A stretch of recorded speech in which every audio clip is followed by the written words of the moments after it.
405. How's everybody doing today? I think we should be able to get this show on the road. Hello, sir. Hello, sir. I feel like we are in for a long one today. I feel like we're going to have a lot to talk about I Coco. feel like I should be wearing my psychiatrist glasses today or something. I know, right? We're going to delve deep into this.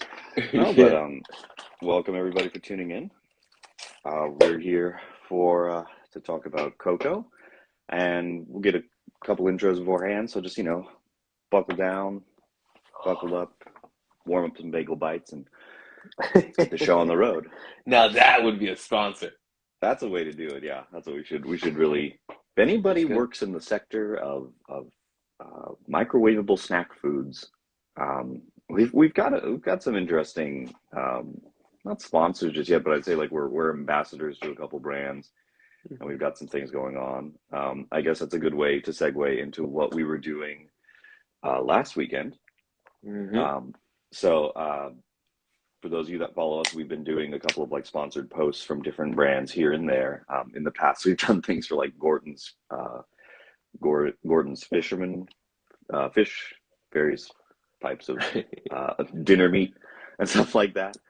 We have Chosen One Apparel, who's sponsoring our podcast, and one that we want to talk about real briefly. And this is definitely it's branded in the sense of like we're going to talk about this because we love it too. Roosevelt's, the Roosevelt's, they're a shirt brand. They make pop culture themed button ups. They're incredibly soft and just comfortable. I've worn them to conventions. I've worn them outside when I've done outdoor events. And not just t-shirts either, Marco. We're talking like all kinds of stuff, button ups. There's a lot of stuff on there. I went to Vegas a while back, and I had one of theirs. They have this like matching button up shirt and swim trunk set, so I look like I was from like the 20s, which is vertical blue and white stripes. That's so your vibe. Yeah, and it's and the two pieces, but it looks like one piece when you put it on, and it's incredibly comfortable. You're talking Dick Van Dyke, chitty chitty bang bang. Kind of deal, just running along with a big paddle or oar and stuff like that. Mm-hmm. But yeah, last weekend we took a cruise in the truck, we had a little photo shoot of sorts. And we met up with. We were recognized immediately. I must say, it was pretty rad. It was pretty rad.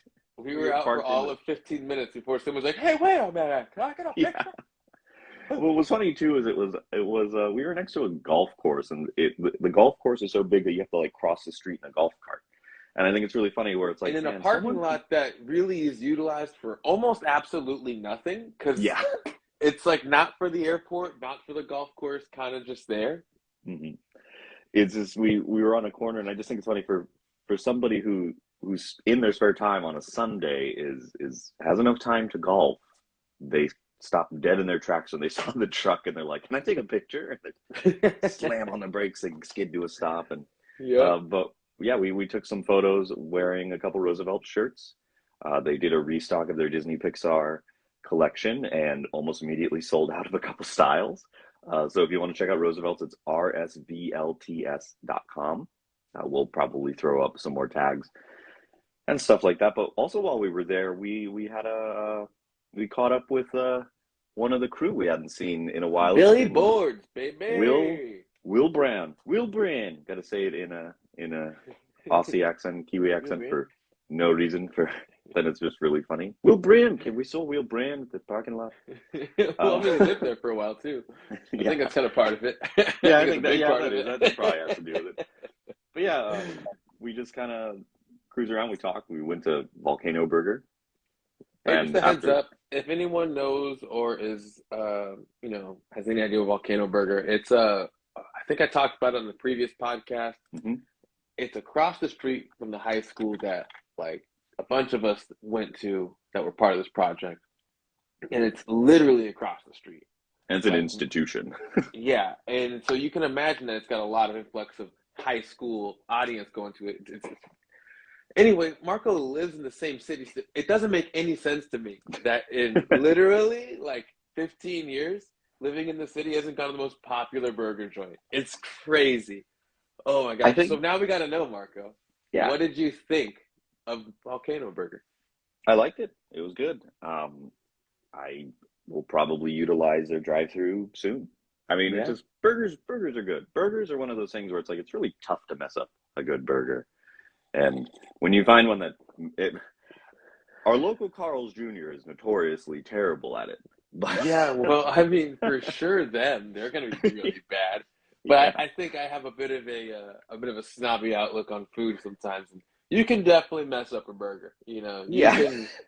you can definitely mess up a burger. I know a couple places that can really put a burger together.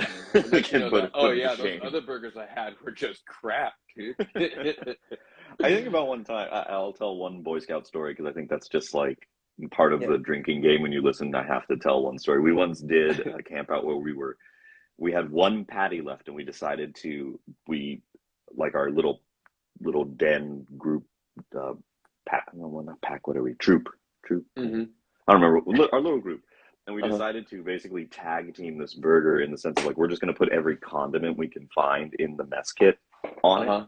without telling someone. And we ended up putting like I mean, like you can do like a mustard fry, that's normal, putting ketchup on it and stuff like that. And but then we were like, okay, well, there's ranch dressing, there's this, and we were mixing things that shouldn't be mixed. There's like ranch dressing and Mustard. Italian dressing. Yeah, and I think the thing that was the worst, but oddly enough, I think saved it was Hmm. we were like cooking it in like grape jelly.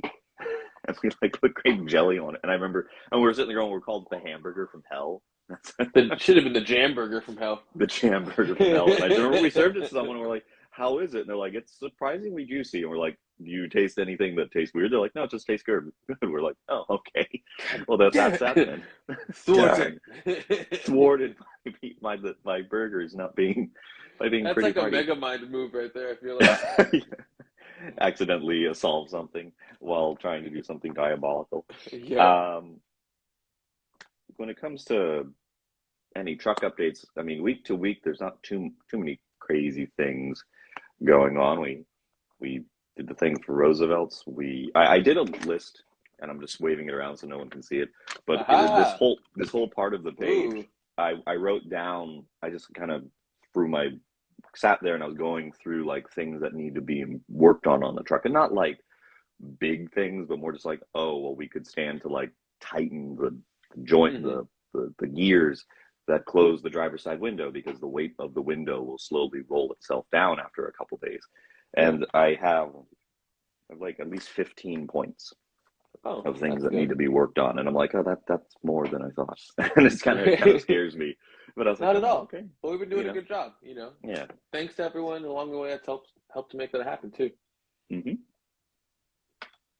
Yeah. So we honestly, like you say, like it's not a lot. I mean, it's kind of a lot going on. It's pretty rad. Yeah, there's a lot. I mean, I think we're picking up steam. We We're still picking up have some other steam. things that are in the works that we can't really talk about yet. That we're hoping are Yeah, going to happen. That I know.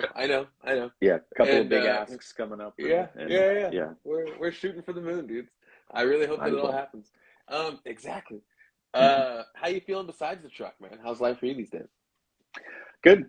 Still kind of. I'm reaching without delving into it too much. Like I'm still looking for other jobs, and I'm just kind of reaching that point where like, and everyone I know it's not just me, but definitely Yeah. like the job market is so wacky right now, where entry level positions require more than entry level skills Hmm. and qualifications. So it's just Oh, right I before know. I log right before I I'm. log on to here, I was like, oh, there's an opening. Cool. This is a job I applied for before. And I'm like, why does it suddenly have more requirements, even though it's the Mm, same job?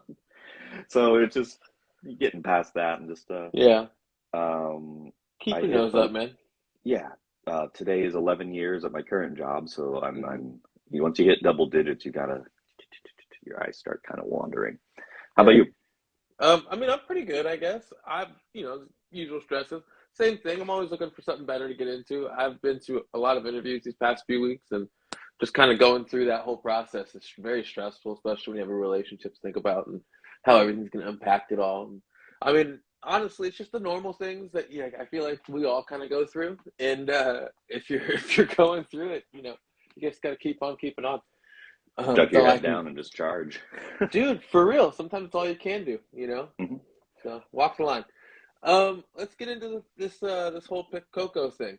I was very, very excited to get to Coco, and I remember I'm just gonna kind of go right into it. I remember being like I lived in East Los in East LA, right? Like we lived right across from the cemetery. I'd seen the Day of the Dead. Dia de la Muerte was like real, and it was beautiful and crazy to see. Like my first time seeing it, and then to see there was this movie that was coming out about it, and I'd heard of Book of Life. I was so pumped to go to the theater and watch this movie, Marco. Hmm. And when they played that mother friggin' Frozen short before, I'm just, bro, there was literal groans in the audience, man. Like everyone was Yeah, like, "What? it Huh? was like Como?" I heard "como" like 20 times. Like "como, como, como," because everyone knows, that's not Pixar, A. You know what I mean? And B, like, what are you doing? Showing me Scandinavian before Coco? Like, what is going on? yeah, Uh, I would say that's probably I think what was funny too is like I went in knowing it was going to be there, and even when it popped up, I was like, oh yeah, I have to make it through this. And like it's weird because like it was it unbearably long, Marco. yeah, it's like a 30-minute like it was. I think of the this will probably affect employment if I lean in too hard to this, but I will say that whoever was in charge of making that decision needed to rethink a few things. And I'm thankful, though, that they haven't done anything like that since. Well, And now I that think Disney, we say that in a very protective manner in the sense that we're such big fanboys of Pixar that like it shined a light on this idea that like they're gonna become the same. And I I think just this, don't want that. I know it's not a big rumor or anything. I'm not trying to start a big rumor. It's no, more no, so you see that and it makes me put my defense up and start saying we're turning an us versus them, even though it's not. I just yeah, wish that I just I wish that forever Pixar can tell stories under their own umbrella because we've seen firsthand how just magnificent of a culture and creative space that they've created there. hmm, And it would be a shame for that to ever be lost. Like it's level. yeah. Anyways, I think that was like I think like knowing the environment we're in now, that would have gone straight to Disney Plus. yeah. And Yeah, it yeah, just like they were definitely, definitely. experimenting with where they could put these programs, Yeah. and it's like you think about it now too, and it's like a 30-minute short. You'd think they would have done like a syndication, they would have done Hmm. uh, a random TV special, but I'm curious as to what the motivation was behind that, because too it's like were people did they think people weren't going to go to Coco? Frozen, we were No, reaching Frozen fatigue by that point. maybe. I don't know. I mean, I don't Coco, know. it was produced, wasn't it like a 3 year long production or something like that? It was a really long production.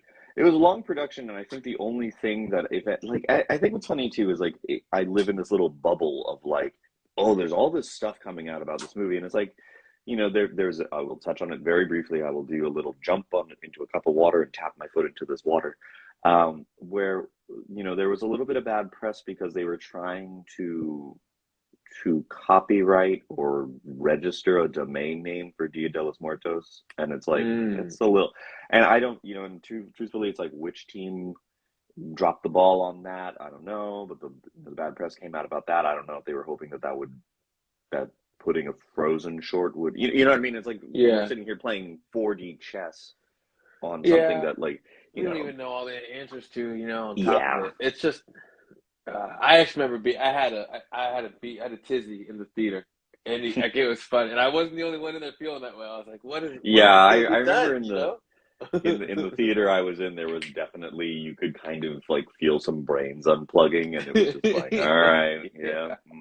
yep, there's Olaf, there he goes. And like watching it now, like I haven't watched it since, but I'm watching it now. I'm probably sure it's a cute short. Like those Yeah, characters are fun, and like dude. Frozen 2 was great. There's Frozen a 2 was reason oh, why Frozen and Frozen 2 are as successful as they are. And like I truly do like I enjoy the heck out of Moana. You know what I mean? Like hmm I really do, you yeah, know. And at the same time, what I said earlier too, there's a space in my heart for that and for Pixar. And hmm it's not to nothing besides me just saying I love Pixar. hmm So also we get to that short, we get through it and we get introduced to the world of Coco.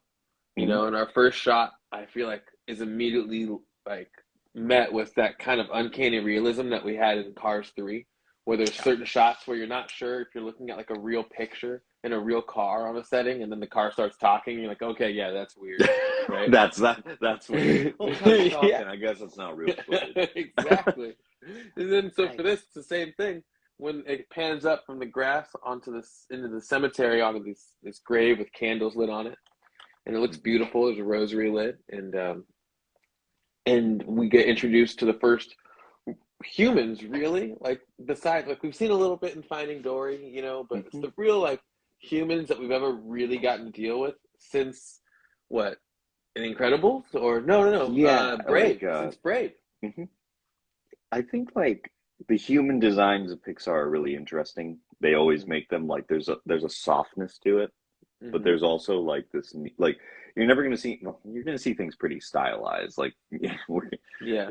like there's some pretty extreme like caricatures in here, and it's just yeah they're going for stylized realism. I don't know how to put it. Like it's just Yeah, it's very but because pleasing. there Like they really are people who fit that caricature, and they do a great job of when they do it being genuine with that, and not overtly leaning too far into anything, and not pulling back, whereas it's not funny anymore. Like it's just a good mhm. space that they inhabit Yeah. there.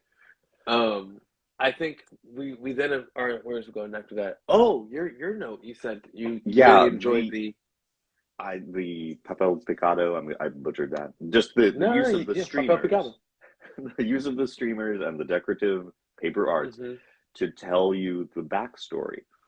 And Pixar does this thing every once in a while where like they'll do like animated like a lot of animated films are doing this now where it's like they will animate a medium that isn't usually animatable for like either a backstory. They use it for flashbacks or like explaining a plan where it's like they'll make a chalk art. And it's been a Hmm. thing, it's a trope for years, but just like seeing that like if just the way that they when they flip to the other side it's switching and doing a different angle, and it's like there's a motivated camera movement at one point where you go from seeing someone's back to seeing someone's face, and it's like real subtle, but then they'll like switch it up where it'll like completely change the scene. And those are Hmm. the little things that I like. I know it makes it sound like I'm watching this like through a microscope, but that was I remember watching it at the when it happened, and I was like, oh, this is neat. Yeah. And that's really fun. Before we Once get into again, the it's got a realism sense to it too, to where like Mhm, the way it moves and the textures that are laid upon it, like there's mhm, fibers you can see in it. It's absolutely gorgeous to look at. And the color palette yeah, immediately off top, because we get to see marigold in the cemetery at the very beginning, that luscious like orange and yellow and just blowing up, just gorgeous, into these papel picados, which is all these other vibrant colors, and we're really just seeing this is gonna be like here's the easel and here's my canvas and here's what colors I'm about to start using, and it's just a wonderful groundwork to set up the rest of the movie.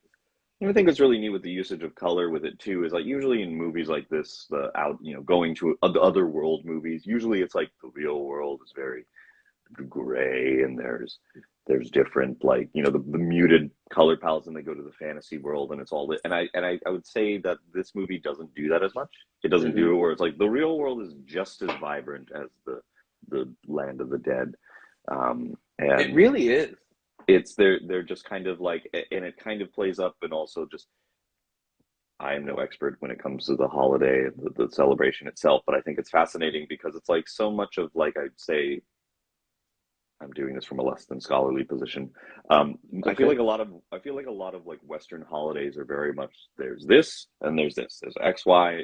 There's two paths, and I think it's fascinating that like the land of the dead and the land of the living is incredibly intertwined as part of that culture of the Mm-hmm. culture, and I just think it's neat. It's a neat perspective, and it's just kind of interesting to watch it, and it was explained very well. I think that was one thing that they did a very good job with this. I'm Afro Latin, and I've never had an ofrenda or nothing like that. This movie made me wish I had, and and like I have pictures of family who aren't around, and you have those moments regardless of if you are this culture or that culture, where Yeah. you Hmm. just have connections to people who aren't here anymore, and Hmm. you don't ever want to let them go, because it's the way that your heart lets them to live on, Yeah. and everyone in the family already has learned that lesson, and it's really cool that we're about to watch Miguel go through that whole process, Mhm. because he has to wrestle with that whole passion and family. Just the universal theme of it is Hmm. like it just it's like watching someone throw 10 darts on a dartboard and just every single one of them hit a bullseye. This film is a masterwork. Like It it's not really is. I it haven't seen a movie that tells a story this well out of Pixar in a while because we've liked the last few, but we've also had our gripes with them as well. yeah, I don't like there I would have to be in a very bad mood to like point out something in this movie. Like I will point out one thing that I'm like it doesn't ruin it for me, but I when I watched it this time I was like, "Oh, okay, cool." Like I'm not like it there's I can't sit there and like say anything about this movie where I'm like, "Yeah, that's the correct bad opinion about this. That's the This correct movie critique." gives me the same kind of feeling I had like when I was watching like Seven Dwarfs as a child, like just how like Hmm. just certain things hit in a certain way. Like I'm not was she Danish or something in that, right? Yeah, yeah. Dutch? I'm not sure what I she's don't know. supposed to be in, but I don't want to um, disrespect the Dutch out there. Sorry, people. I'm whoever, but I'm not that culture. But I could tell that it was being expressed. You know what I mean? And it was really yeah. cool to watch just the way things moved and that and all that. And what little bit of it you got. Maybe she was French. I think she was French. Anyways, because it was Jacques and whatnot. I gotta go. Oh, I gotta Cinderella's French. go. Um, let's see. Anyways, I don't want to get too far, of course, You're here, good. You're but good. I love how this one. I feel like it was done masterfully and with a lot of care. And from what I can tell, it seems like Lee Unkrich and Darla K. Anderson spent a lot of time in Mexico and just immersed in culture and just used immersion to really understand what what it meant for Mexico to be Mexican, and it's really cool to see it all happen. German, thank you. German. Thank you. Thank you, Sam. Um, uh, I was like typing into I was Google, like, like, I'm drowning here, what is our country of origin? Could I see Snow White's papers, please? Could I? guys. I don't want to see Snow That's like, White's. could I? Your papers, please, Oh Miss man. White, Oh, okay. I have to tell this That's joke. You like, know have you how heard the story? Oh, we're both on one now. Go ahead. we're You on we're first. on a You rip. I'll first. tell this one real quick. I played a game with a bunch of friends. We were sitting there trying to figure out the weirdest way to pronounce like princess names, and my favorite is I always like to say Snowite. Snow, you say? Who's that? Snowite. Who is Snowite? Oh, Snow Snow White. White? Oh my God. Snow White? You mean I was Snowite? having such a hard time. I was like, who that It worked. It worked. is? Go on Got your me. I riff. was like, Go. oh, I Oh, already go ahead. lost mine, man. Have Ah, fun. We're good. no.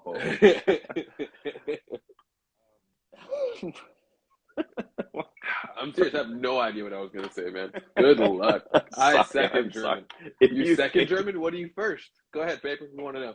Anyways, sorry, I was having fun with the comments there. So we don't have to wait long in this movie to see the Pizza Planet truck, which is pretty friggin' sick. 4 minutes in, and four we minutes get to flat. see it. Right? Yeah, dude. I was like, timing it after you sent me that text, and I was all excited. I was like, and I was like, oh, it really is. Because I kept 3:40. I was like, nah, it's not going to be in 20 seconds. And then I was like, yep.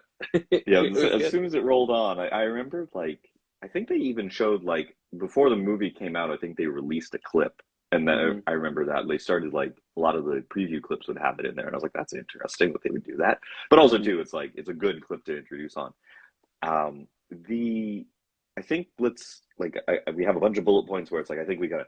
I'm like we're gonna get real deep into this where it's like I like that they play up the concept of like no music, and it that part of the movie is like the most I suppose like fairy tale sense to it. Something about that, like Hmm. absolutely no music. Like that, it's just once there was a town where there was no music, and and Yep. and I think it's interesting though, where like it explains a lot later, um, as to it aids the story. But I think it's interesting where it's like I don't think there's anything. I'm trying to think if there's any well like things that Hmm. were banned in the household. I was allowed to skateboard. I was allowed to. Yeah, right. It's like, but Well, like I had like my stepmom didn't like Harry Potter because it had to do with witchcraft, so she mm, didn't want to welcome that into the house. It was a big mm, deal. So I kind of get that a little bit. yeah, I was really excited when she kind of gives that whole no music speech in the beginning, And I liked when they doubled down on it later because I'm sitting there feeling like this is some Kevin. Where's calling Kevin Bacon? You know what I mean? Like, yeah, footloose. Let's boogie. Exactly.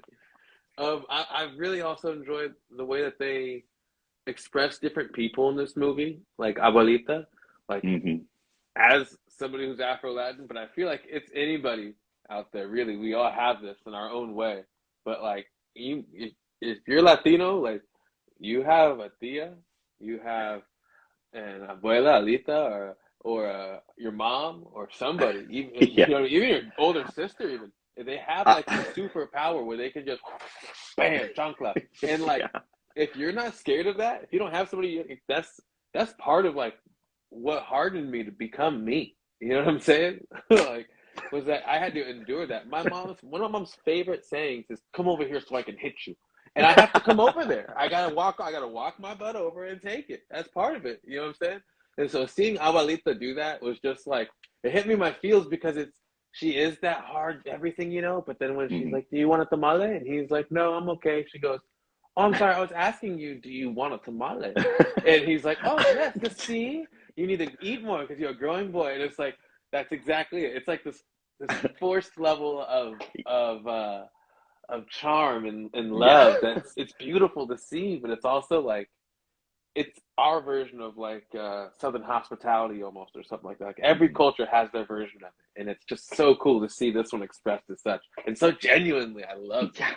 I don't even come from a Latino family, and I have had that experience when I've visited other people's families. Yeah.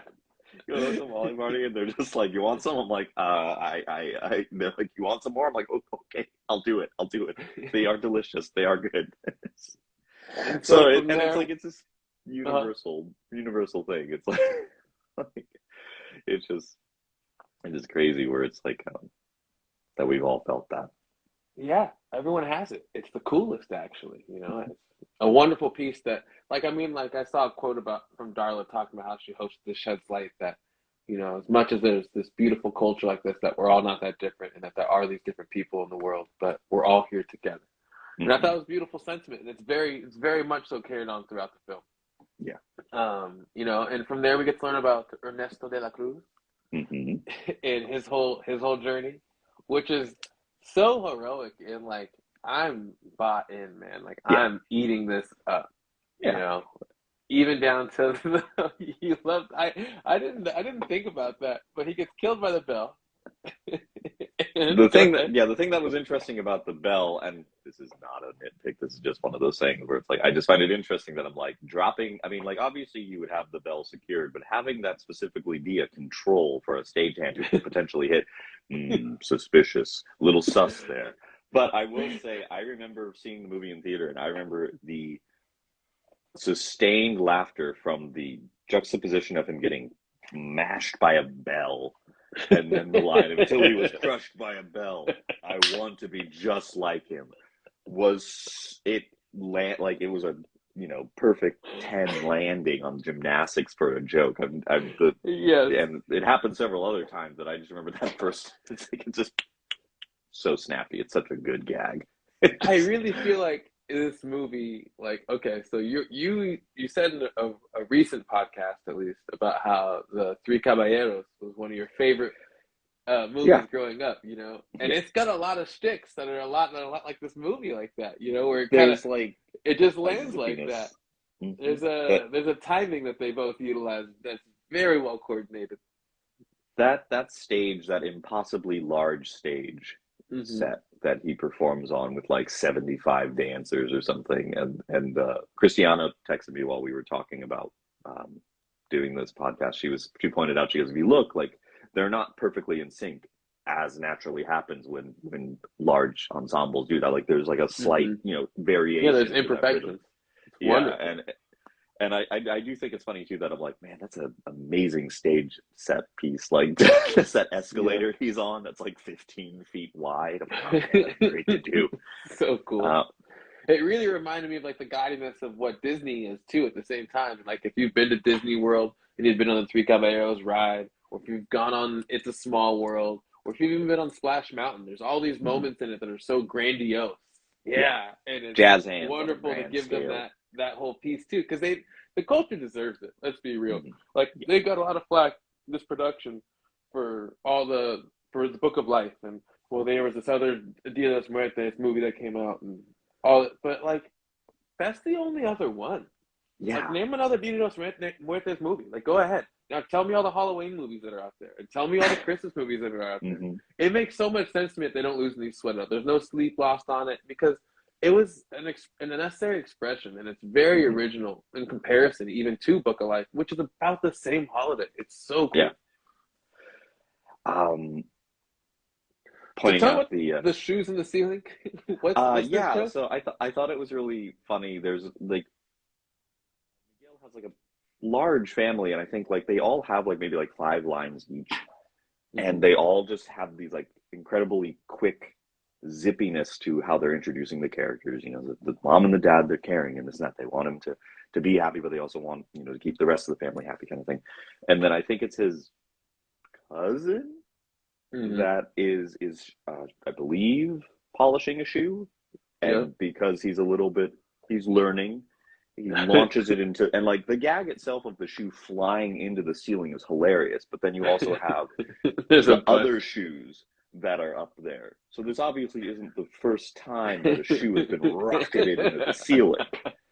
And then like that to me is, I love jokes like that where it's like there's this setup, there's this payoff, there's this hint of history to it, there's this, you know, and I thought it was funny. I don't know, I that was think just that also notes to the mastery of Pixar and that they can build these incredible worlds with such an isolated amount of time. You know what I mean? mm-hmm, Which we see moving on into the movie. We're going to see that, and I think something I want to bring up now, which we can come back to, is how like a lot of the movies we've seen to this point in these latter stages of Pixar, a la Finding Dory or The Good Dinosaur, even they or even Cars 3, they take a long time, like a really long time, for mm-hmm, like the payoff to begin. mm-hmm. You know what I mean? Like for like once like resolution starts, that's kind of when like the movie takes off on all of them, Mm-hmm. you know, as opposed to like the rising action really feeling like legitimate rising action in it.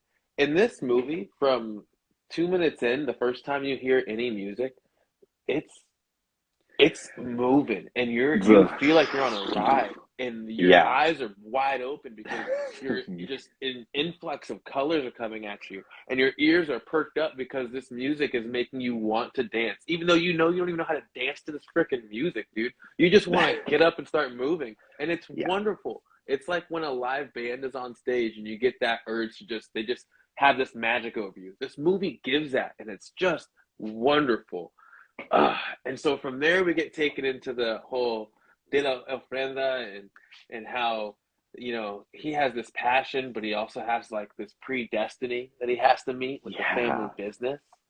And Uh, I mean, personally, I can kind of feel where that comes from in the sense that my dad has his own business, and mhm. there has been always kind of like I don't know how to put it, like a certain pressure, Expectation. yeah, Mm-hmm. a certain pressure to at least meet, if not exceed, what he's put down before me. And if I can't take the baton, Mm-hmm. so Mm-hmm. either take the baton or exceed what he's put down before me, you know. Yeah. And that's a beautiful part of legacy, you know, is that it part of legacy is inspiration, you know. Mm-hmm. That's a whole piece of it. And so for me to be able to have somebody who's an example that makes me want to push past that is a wonderful thing. You know what I mean? And I lean into that. I don't know nearly as much of what it would feel like Miguel, who his passion, what he wants to do, he Is can't. so at odds. Yeah, Yeah. you know, like I kind of feel that in the sense that like I know that like I didn't want to finish college for a while, you know, and that really put me and my father at odds. But at the same time, like we came around to where like now we're best of friends and everything's copacetic. Mm-hmm. And that's kind of, I guess, the journey that Miguel goes on throughout the whole thing. But like, I don't know, man. I don't know necessarily exactly what he went through, I guess. Do you? Yeah. I don't. Like the family businesses are like generations back, like, and they kind of folded where it was like my dad's side, his family, they had like a, I didn't even know what it was. Like it was like a butcher shop, supermarket before supermarkets were a thing, Mm-hmm. in Philly. And then on my grandfather, I think he started. See, this is one of those things where I don't know the full details. I think he Yeah.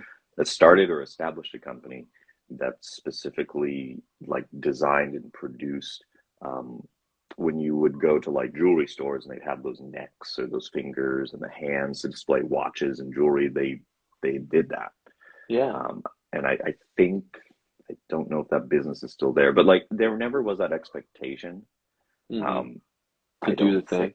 Yeah, I think because of just Now the I'm way sitting things here, are Marco, now. and I'm thinking about it. And like, my mom was the general manager of a restaurant for 20 years. And like, what Hmm. do I do besides manage restaurants as well? So like, what the heck am I? Yeah, what am I talking about? Yeah, I joined the family business. I'm Yeah, lying. I'm lying, people. I'm sorry. I don't mean to lie to the no. whole world like that. That's hilarious. I didn't even think about I think it's interesting that. to seeing how you kind of find things that are adjacent Mm-hmm. to because like both of my parents worked at like a I didn't work at a I guess it could be considered a theme park. It was a Mm-hmm. local. It was like a local small in Buena Park. There was a like a marine mammal themed Japanese village thing, Oh. and that's where they both worked. And it's like, well, I work. I also kind of work adjacent to that. But then too, it's like Yeah. you know, Dude, isn't that wild? That's so yeah, cool. you're trying not to be like your parents, but at the same And time, you full just can't circle, help bam, haha, I'm it. back from outer space. So, anyways, the other part of that I really like, that whole scene, is we get to go into the attic, and it's this beautiful ofrenda that Miguel has made, and it's gorgeous, and it's full. Like, I did a little research on it, and they didn't put anything in there that dated this. They just put a bunch of stuff that was old and would be in an attic inside of there, just to kind of Mhm. make this whole movie timeless. That's why you don't see any cell phones or anything like that in it. The whole thing is just supposed to feel like it could happen at any time in the Mhm. late 19th to early 20th century. And it's freaking gorgeous.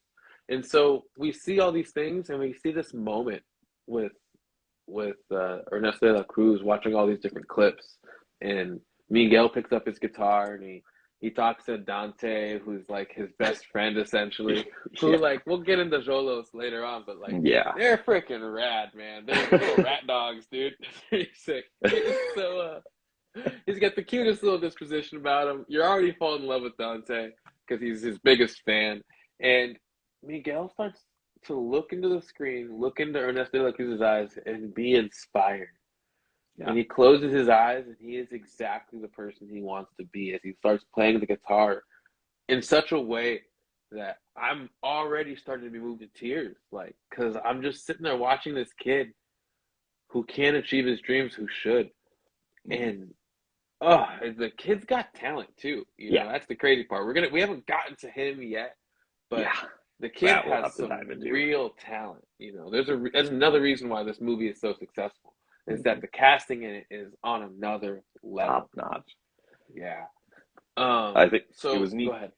It was neat to notice that like they talked about how they took extra care with like the actual like finger placement on the guitar. Like if you play along, that's the Yeah. exact way it would look. And it's like that I always like watching it when they have characters playing pianos, and I only know like the high notes are on this side and the low notes are on this side. And that's about it. And That's I good definitely enough, did that. man. I think I did that backwards. So it shows how It's good I'm okay. keeping No, track of your it. Instagram's flipped. You're fine.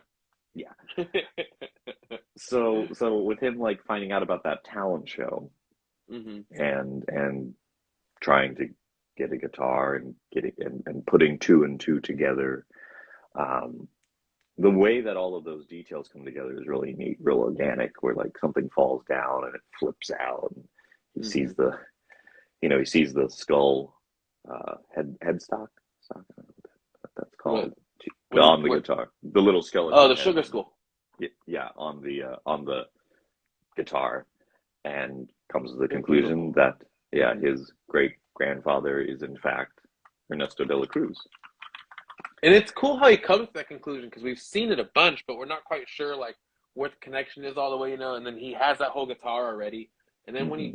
you get that whole moment where that come to Jesus moment where you realize like, oh my God, no wonder this child is so good. No wonder he has this Hmm. connection. And you're along for the journey immediately. Like, I'm bought in, Yeah, I'm bought all the way. When he breaks that picture and he sees that his father's Ernesto de la Cruz, I'm like, kid, go for it. You are yeah. Kevin Bacon. This is your moment.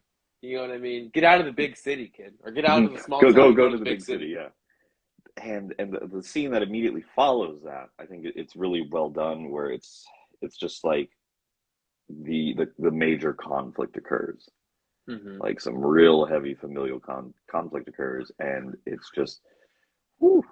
Well, I put, yeah, go go ahead. ahead. Go ahead. You put what? You put what? I put like heavy metal grandma, Oh, because and like, that's what that meant. I yeah, got you. and like you understand the emotional charged situation it is, and you Yeah. can feel that something's gonna break, and something quite literally does, and you feel for Miguel in that moment. You understand the family probably immediately knew they did the wrong thing, Yes and and it just, no, because like hurt people is what I put there, and that's what happens. Like, literally, yeah. but also I feel like down to our parents and our parents' parents and our parents' parents' parents all did it different. You know what Yeah. I mean? And to varying different degrees, they all made different decisions along the way. And there's certain, just like we just spoke about how like as much as we try not to be our parents, you turn out just like them. That's his grandmother. Yeah. And so all those other people have felt that before, that were right there. You know Yeah. what I mean? Which changes all their dispositions about it because they know, well, that's how it's supposed to be. But also it's not. And so they also have this funny feeling. It kind of goes both sides. I don't know that the Hmm. family necessarily knew that she was wrong per se in that. I think they felt bad for Coco. I mean, for Miguel, but I Yeah. don't think that they they thought it was wrong. You know what I In mean? that moment, yeah, I think It's like like more like spanking your children, essentially. yeah. You feel bad for the kid, but they also did something wrong. And that to the family, music really is. They all believe in that. They've Hmm. all succumbed to that faith. Yeah. So he goes to the talent show area in search of Hmm. a guitar, so he can enter. Um, to And know like nobody kind of, wants to help them. yeah, I that scene always like, it makes me kind of chuckle, because I just think about, like, I feel like for them, I mean, I guess like certain talent shows, like people would be kind of like defensive like that, but I just think about, like, for the most part, like musicians are pretty chill. They're gonna, Yeah, I felt like that whole scene. Pixar's done a lot to this point. There's a lot of movies that have come out, a lot of stories have been told. And I think something that they really pulled from in that moment was from like Finding Dory, you know, oh yeah, or, someone searching for or help, and yeah, just that whole like in a crowded room, nobody will help you. yeah. And that's something that's true, and it Hmm. Hmm. sucks, but it's a truth. And Hmm. it's hard, but and it's a lesson learned a lot in this movie. You know what I mean? It's not Hmm. until you show value do people really want to help you. And Hmm. that's throughout this movie. So Miguel naturally runs out to the mausoleum, Yep. the graveyard of Ernesto de la Cruz, Which and once again we decides. get another snapshot of how beautiful this culture is, Hmm. especially at night on the Dia de los Muertos. And it's like, oh, it's freaking rad. Like, and the glows that we have now, and we're at this sense of realism now to where like the scope of the setting behind them is grandiose, and then Hmm. it's like it's just this little snapshot of just the cemetery. And the way that the colors that they've chosen for it, you wouldn't even think that it's nighttime in certain shots. It's Hmm. so vibrant, it's so rad. And so from there, they go into his mausoleum, into Ernesto de la Cruz's mausoleum. He sneaks in, and I love that you put here unexplained magic is the best because he has this moment where he's trying to connect with his grandfather and he plays one strum and the marigolds move and everything's different. And you don't know Hmm. why, how, and they never really explain it at all. There's just rules to them. I think it's fascinating that, like, they go to the little, like, there's one scene where they just kind of like, these are the rules, this is how you get back, and that's it, because it's Yeah. I think that's really cool that is a excuse me, that, and like that's my favorite kind, because it's like once people get Who into wrote like those the nitty. rules real quick? I Do you I mean, think it I was don't the know. wood? Do you think it was the woodcarver? No, I don't know. No, you don't think. No, Just like, you don't think she was involved. I'm just saying. I'm just yeah, saying. yeah, If she's our omnipotent, omniscient character, or could it be somebody from Soul? whoever Ooh. built the universe and stuff. Um, yeah, I think that, like, those kind of moments where it's like you don't have to understand why it happened. You just Hmm. understand that this is what's going on, Hmm. and so like I'm looking at your notes, and you notice, like, you feel the panic like the Yeah, dude, childhood it's panic. so beautiful, and it's another marriage of music and color and just camera work and the angles Hmm. they give us. Because it's not, you notice there's a lot of shots where like it's about hand height to an adult, but that's what it feels like to be a child, you know? Hmm. And it's moving so quickly, and everyone's moving by you, and it's just giving you the same feeling you got now in Dory, but at different points, you know? And you're getting these moments of like just just like the sheer panic of being a child and not knowing what to do. You know, Hmm. that's scary. And you Yeah. feel it. And they do a great job of all that to the the shining hand that comes out of the dark, which Yeah. happens to be a skeleton, dude. Skeleton. Yeah. And this I feel like is Let's. a lot, you know, especially for Yeah. children. Like it's the amount of skeletons they give us in that time, the fact that we're in a graveyard, and if you're not somebody who's knowledgeable about what this holiday is at all, I feel like It's. that could be really traumatic almost. Like it's a lot to take in. Yeah. Let's touch on the design of the skeletons. In Oh, that, like, they're the most appealing skeletons you've probably ever seen, and that like they're. I think it's neat that like they kept. There's no way you can do like black sockets in their in their skulls and make them expressive, so their eyes are still there, but yes. there's the suggestion of sockets, Hmm. around it, which gives them, it's like skeleton makeup, Yeah. effectively. And that's why it gives their brows move, and I think that's really funny. That's really fun about it. And there's Well, I think a couple things. A, the texture of these skeletons is so real. It is ridiculous. Like, I mean, down to like you can tell which skeletons are older and newer, you know what I yeah. mean, by generation and everything. Hmm. You can tell what they've done in life based on like what's damaged on their bones and whatnot. Like, Hmm. it's a trip. And then like, there's like certain things I love how like we're gonna get to in a moment, but how when they're going across and they're doing that whole scanner and everything, and they're Hmm. showing all the different like if you you're on ofrenda, go ahead. Like there's different levels to like how much they look like their person and what was like Hmm. it's so What's their cool to see how main? they like how they characterize them into people and into skeletons. It's so rad. Mhm. Like there's so many there's so much in the skeleton that's personified still and it's gorgeous still. Mhm. Not gorgeous, it's so creative to look at. Yeah. So we've determined that Miguel is in fact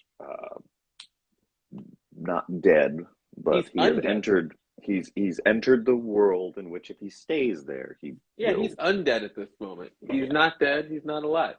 He's somewhere in this limbo. And it's crazy because nobody, like, as much as they're panicked to see a real boy, you know what I mean? Mhm. Yeah. Nobody's, like, panicked for his life, per se. You know what I'm saying? Like, oh, Yeah. yeah, this is just a thing. Like you said, he goes, oh, yeah, it's a code 3819. Mhm. It's, all you gotta do is give him a blessing Yeah. and go Just right on. go here. Penal code, skeleton code Yeah, here. And I thought that was The kind of a trip how, like, I think that was probably the one way that they're able to decompress and allow us to continue to be a children's movie. Mhm. Is that the stakes aren't nearly as high as they probably seem to every adult in that theater. Mhm.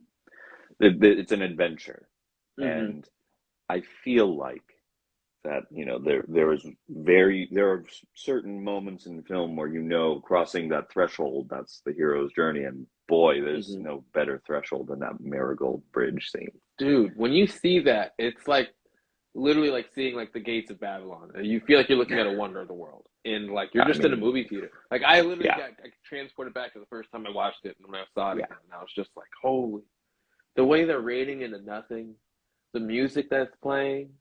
I'm getting and chest pains right now from like just yeah, my heart like reaching out to the movie. That was such a moving moment for me. and that was one of the first like teasers they did for that movie, and I Mm. remember like, oh, and that was I remember when I saw that teaser, I was just like, this is going to be a grand scale story, Yeah. like this big unknown I that was was so out there. excited when I saw that teaser as well. And that's when I went and watched Book of Life.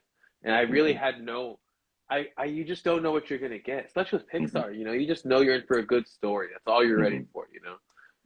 Oh man, that moment right Yeah, there, that's a moment for Pixar forever. In any yeah. film, like that's a when you see that, you're like, oh, give him all the Oscars, give Hmm. him all the awards, start handing them out right to straight into Pixar's pocket because that Yeah. was next level.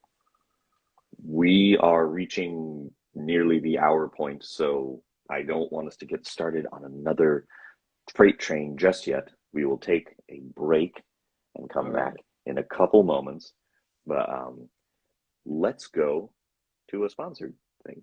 We'll be right back. Big copy. Hi, everybody. That was a harrowing couple moments because I don't know what's going on with Instagram, but the past couple of times there have been technical issues on the Instagram side.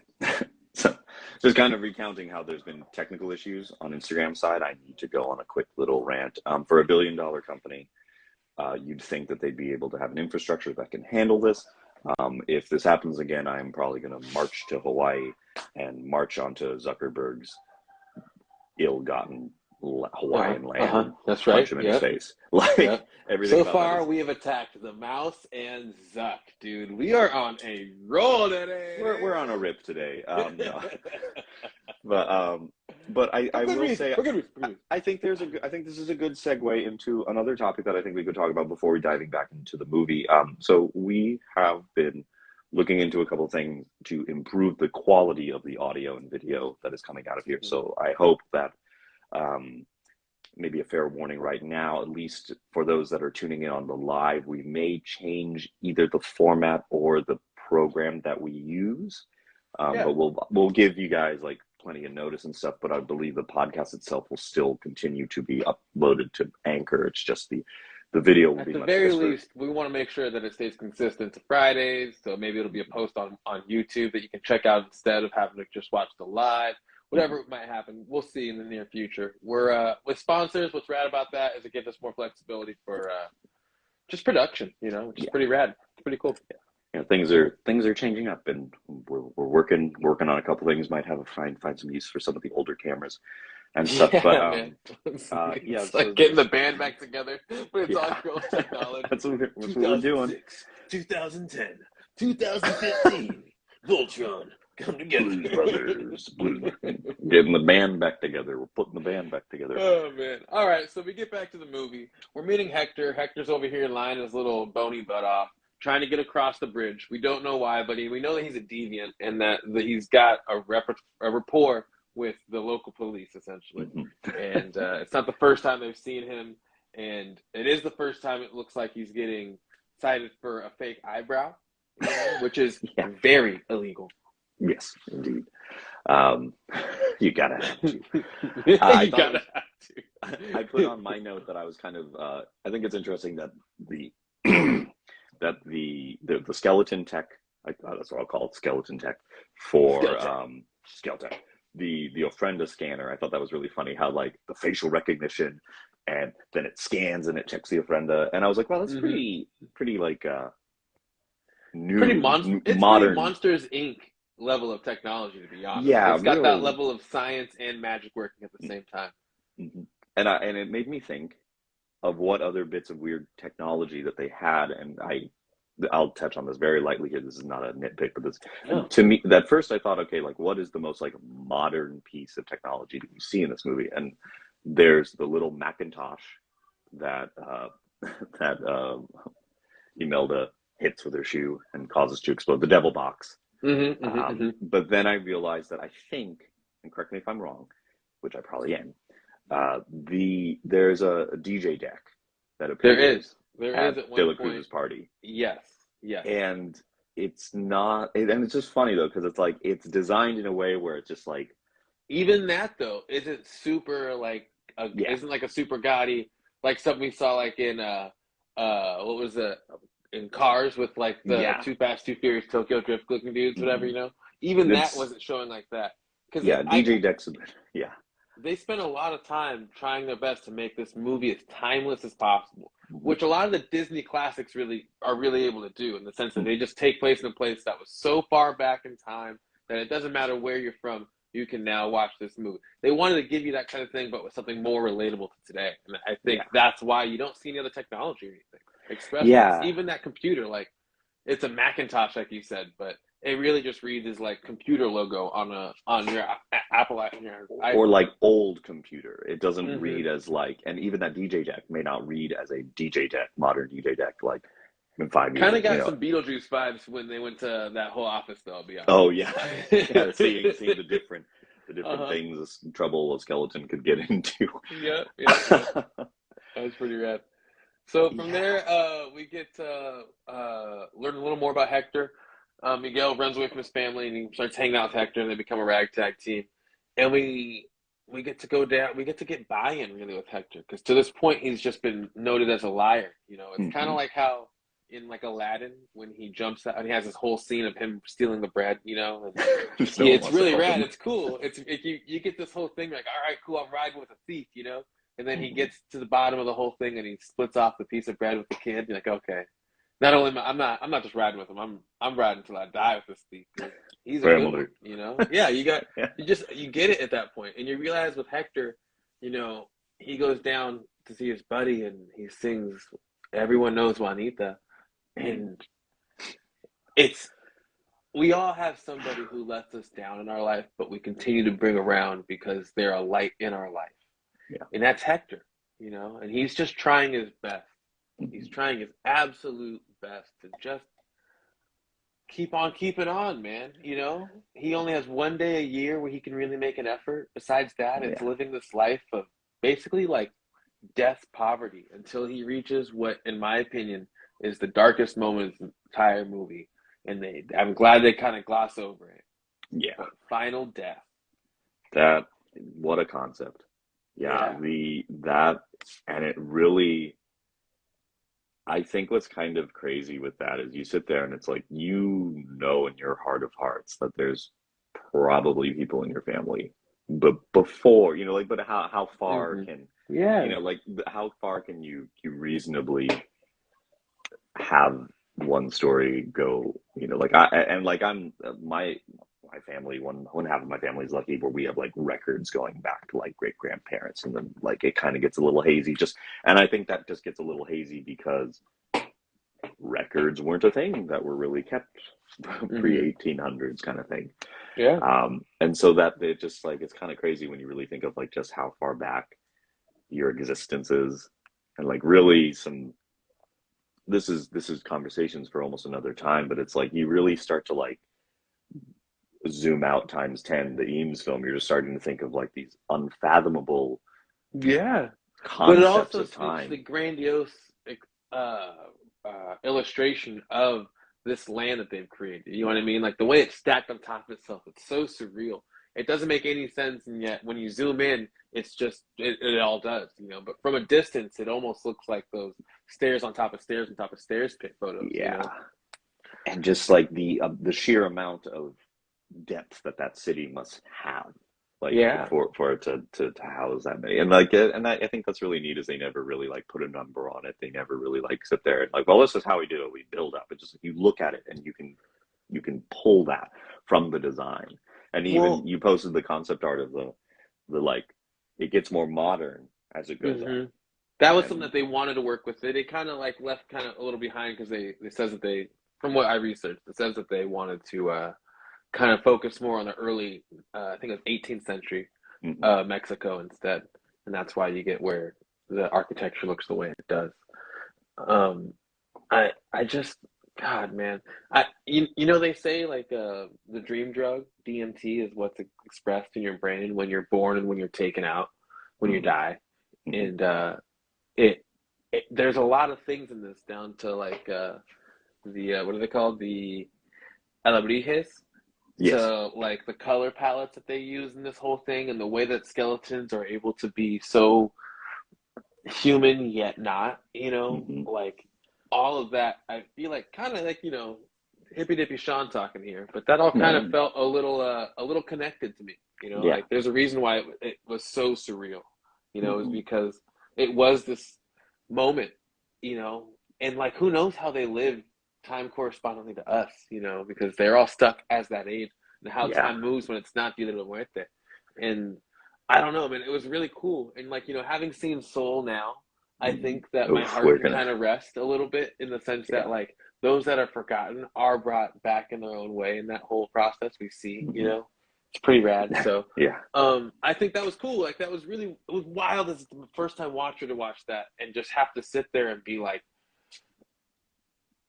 captivated by the emotions that I'm watching that Hmm. are being portrayed to me in skeleton faces, and how it really feels as though these people are just in front of me emoting, and I'm having the Yeah, hardest time dealing with it because I'm buying it, man. That's what's yeah, happening is I am buying it, and it takes us right into I'm so happy into a happy place, into the yeah. talent show, and that's the roller coaster this movie's gonna take you on, though. It's Hmm. gonna keep on putting you in this. But what I'm saying about earlier is how this movie, in comparison to The Good Dinosaur or Finding Dory, or what was the other, or Cars 3, or I'm trying to think of the other ones was before the break even. Hmm. I'm not waiting for the movie to take off. I'm all the way hooked. I feel like I'm going upside down and I'm turning left and right already. Like Hmm. I'm having the time of my life watching this so far. And they take the shot and he walks out and they go to the talent show. While I was watching the movie, I'm sure you probably picked this up. Like I sent you that final shot of that scene where it's just two Mm-hmm. glasses sitting, and it's almost like indiscernible from being a photo of two glasses just sitting there on a barrel. Yeah. But it's like it's done so well where you're just like, all But right. Marco, the thing that's different about this movie in comparison to the other ones is that we've gotten that kind of realism before now. You Hmm. know, we've now proven we can do that.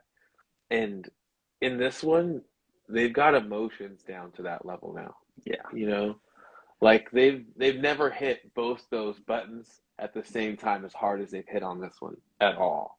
Hmm. You know, like Up was the closest thing I could think of to this movie when it comes to being able to hit on both those. But even Up is such a caricature in so many places, and it doesn't bring the same realism. The sense that it's not really going to real places doesn't really feel like, you know, it's kind of Hmm. all this adventurous It's kind land of, of make yeah. believe, you know. This one, you're dancing in what like feels like a reality for people, and Yeah. it's a dance, and it's beautiful the whole way through. Like when it takes you down, it's you aren't God, you're there, you're with them, and when Hmm. it brings you back up, it's like someone's literally guiding you through this whole thing. It's a dance. It's Hmm. beautiful. So going from final death, we go to maybe something that may scare people more than a final death. Public performance. We go to the Oh talent man, show. dude, I do you have any performance anxiety? Have any times you had to perform or anything like that, man? I think what's funny is that like I I get this thing where I say I get this thing because I can speak for what I have felt, and I'm sure this is a one of those universal things. I get it where like I feel like I'm shaking when I'm talking. I literally feel like I'm doing this, and then people Well, are I'll like, "No, tell you you," why, Marco. It's because you are shaking. because I'm just spinning in circles. But I feel like I'm talking too fast. I'm talking too loud. I sound like I'd be shivering. I feel like that's the feeling I get. I feel like my Mhm. diaphragm is just kind of fluttering when I'm trying to talk a certain way. Um, and I've been on stage. I've done some emceeing in like at conferences and stuff. I haven't really done a public music performance Yeah. in a while, and I think it's better because I don't have any musical talent. and, and so That I was think the the last spoon joke right there, man. I was in choir in middle school, and thankfully Hmm. I got some sense, and never again. I was. Well, we could have How about used you, you. Sean? What did you Yeah, right. I have a long history now of performing at this point. I've emceed events. I've performed. I was in a jazz group in college, and we performed all around. We did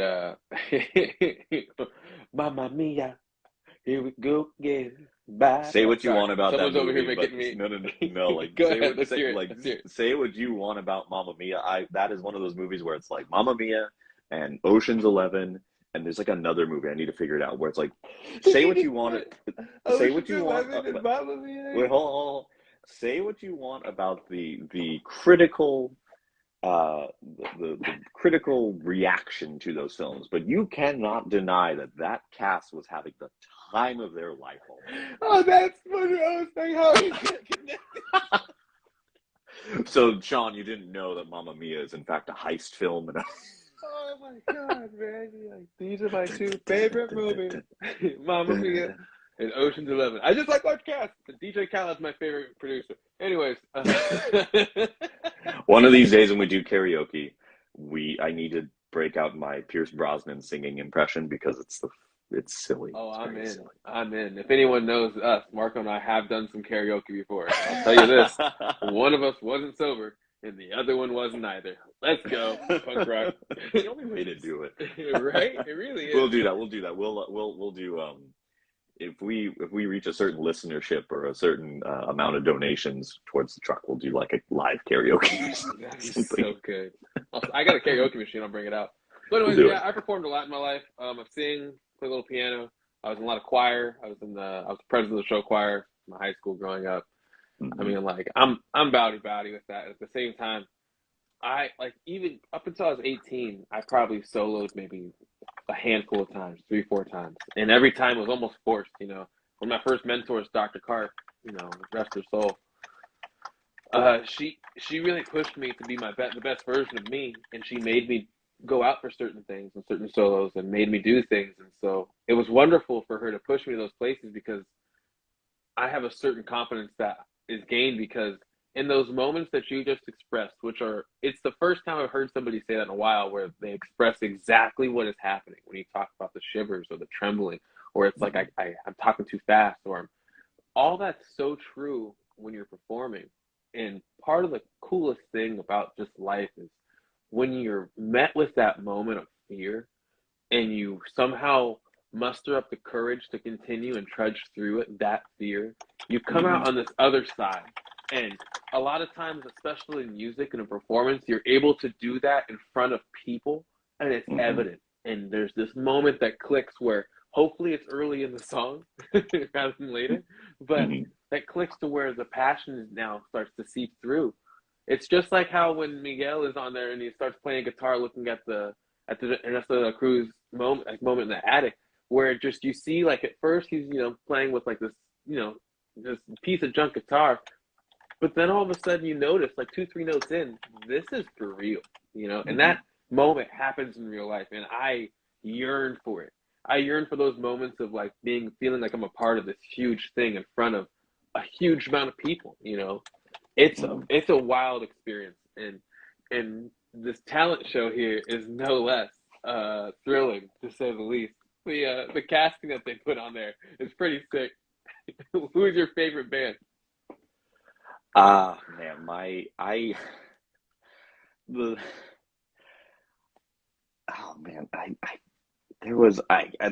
was it the Nuns? Is it the Nuns or The Nuns are my favorite, man. Who's the for sure? Which one was the one where the dude's just doing this in the That's audience? me. That's me. That's literally me, That's man. you. I am a fanboy, and all my friends are in bands know. Like, if I show up to your concert, I am dancing, I'm grooving, I'm shouting your name, I'm shouting the band's name, I'm in. I was so that guy. Yeah. I mean, I haven't been to too many concerts since. I couldn't really move my arms too much at Glow in the Dark tour because I was carrying everyone's jackets because I think about that. I think about the fact that we were in the pit. We were on ground level, and we're like, maybe it will get cold. First of all, you're welcome, bro. No, we had seats. You don't remember? Yeah, no, I remember that. And I talked to the lady, and she's like, "Well, I could probably let me see what I could do." And she talked to and we got front row because we traded our seats for pit, and because we were VIP, they let us walk in before everybody, and so we just marched up to the front row and just sat there, dude. It was the sickest moment of our lives. Our group held up the opening of the venue.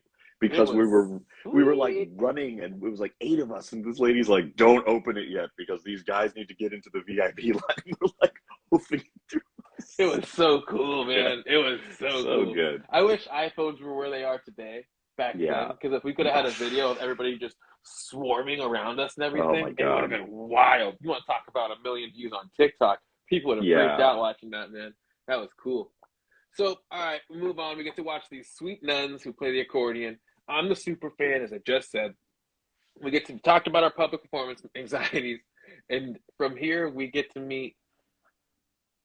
hear how Hector had written all of these old songs, and he said, "Oh, we used to write all of our songs together," which is kind of like our first little piece of a little foreshadowing fruit that we get, and we still don't see anything coming. At least I don't. I'm sitting here still thinking Hector's kind of a piece, and Ernesto de la Cruz is his grandfather, and like who knows when Hector's gonna turn on this kid, but at the same time, like I'm bought into Miguel. Like it's just a lot, like there's so many things working at once. I love Hector, but I'm just kind of like even the guy who he's saying to, "Where is my leg?" You know what I mean? Like, when's that going to happen to Miguel? And so when Miguel goes on stage and he gets that whole pep talk from Hector, it confirms my buy into Hector even more.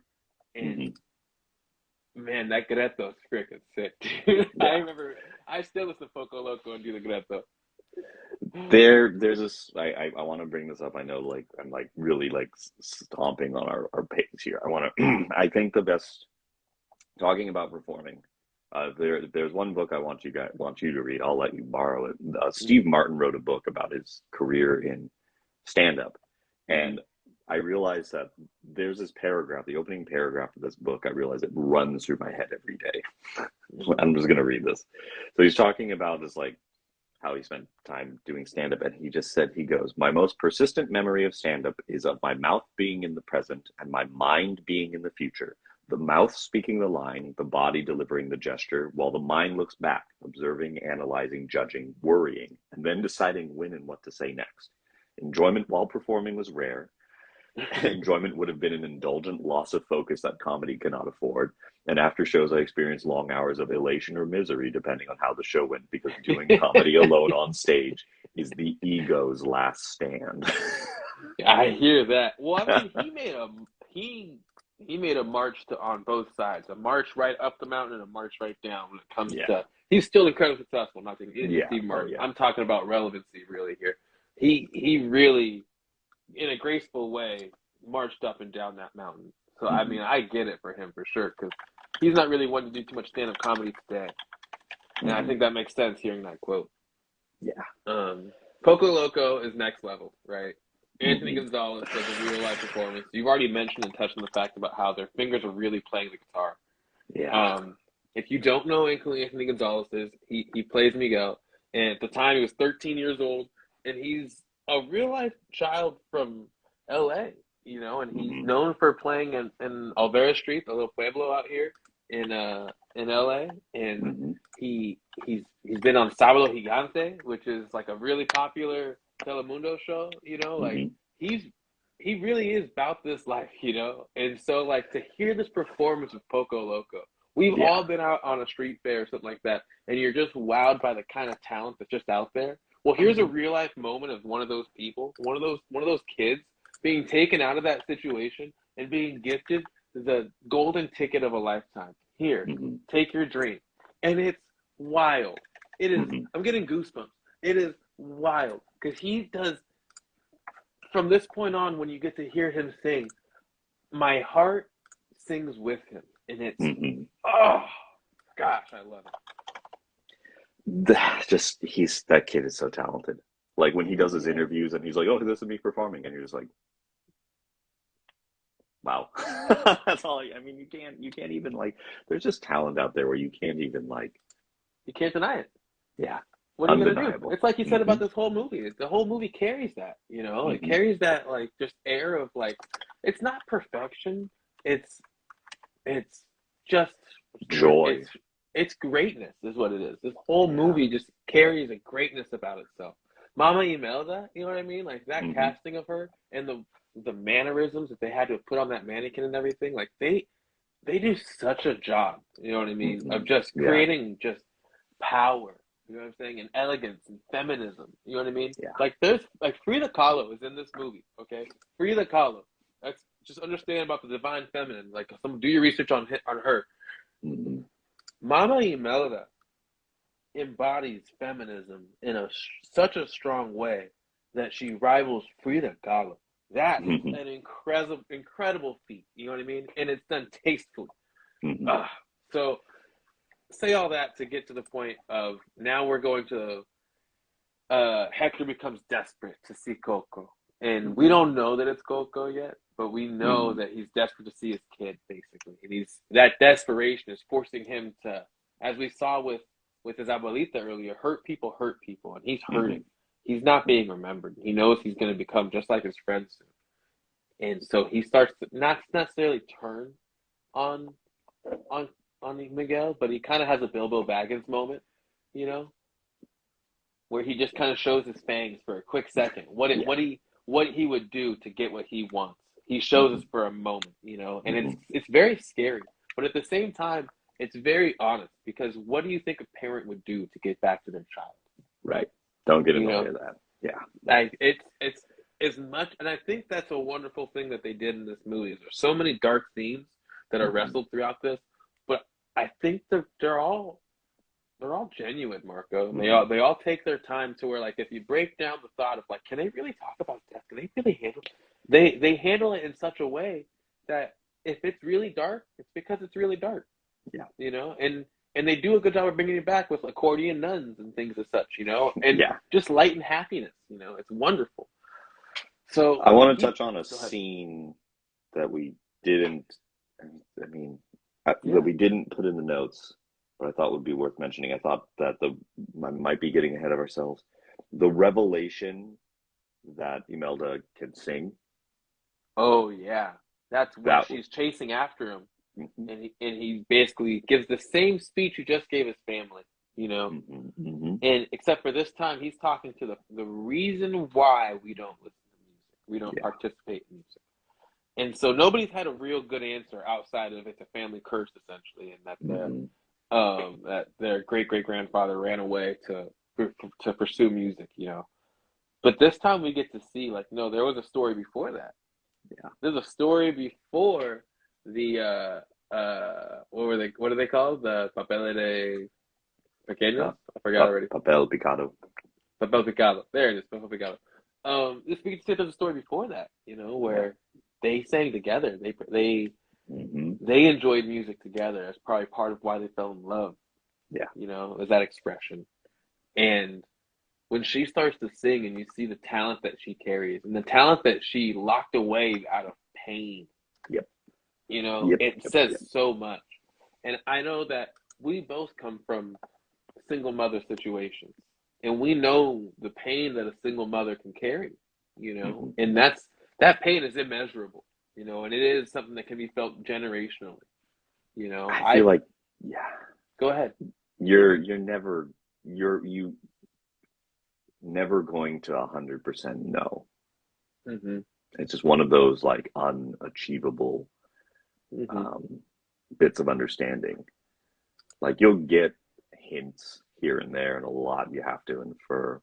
I think, and I think it's interesting that it's handled so well in this movie, where it's like, you know, and you're sitting there going, like, what, you know, Coco didn't talk about it to her, you know, the generational. Yeah, I hadn't thought about that too. And the person that's kind of missing that puzzle piece would be Coco's husband.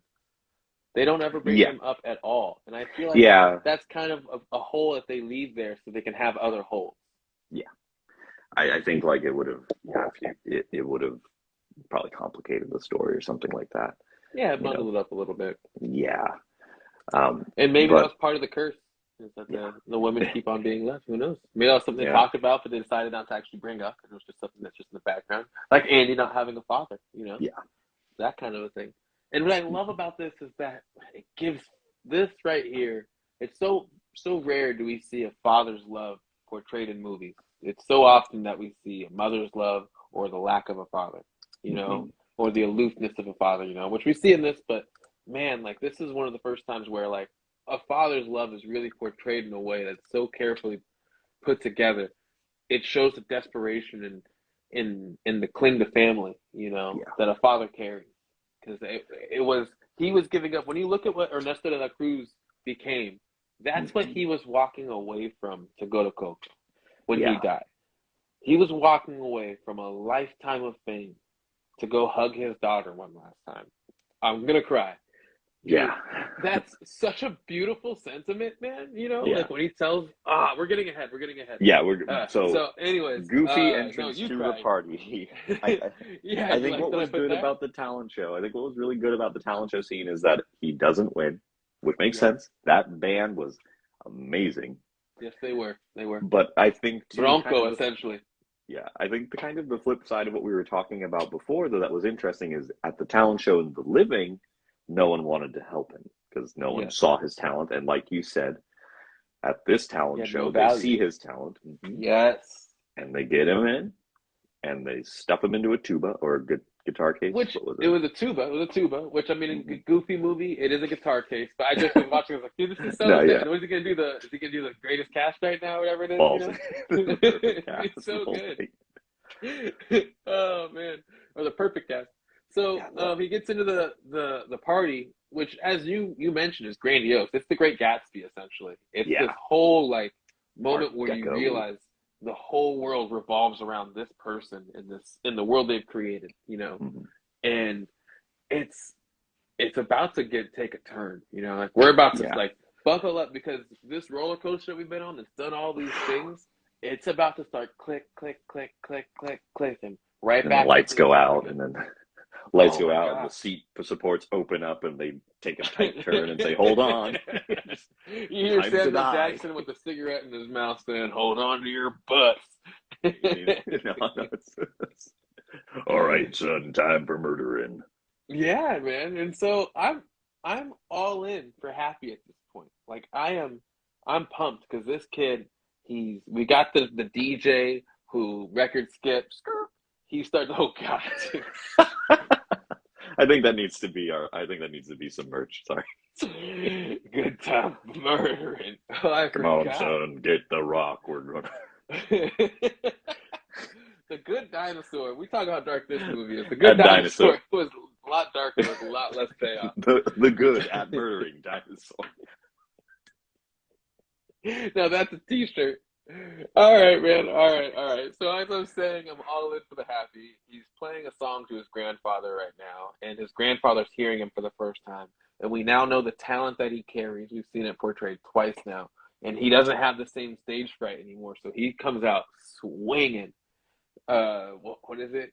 What he sings? Do do do do do do do. Oh, However, yeah. I forget what the song is called. I think it's "Music music is Is my My family Life." or something like that. Music Music in is my my life. life and the world is my family or something. It's Yeah. phenomenal. You're fluttering across the floor with this kid, right? And he's vibing. And just like we're gonna see, like there's a little foreshadowing, right as he gets to the peak of his happiness, he falls into the pool. Hmm. Yeah. And you Uh, mentioned it. This is the beginning of Ernesto La Cruz's incredible Dr. Jekyll to Mr. Hyde transformation.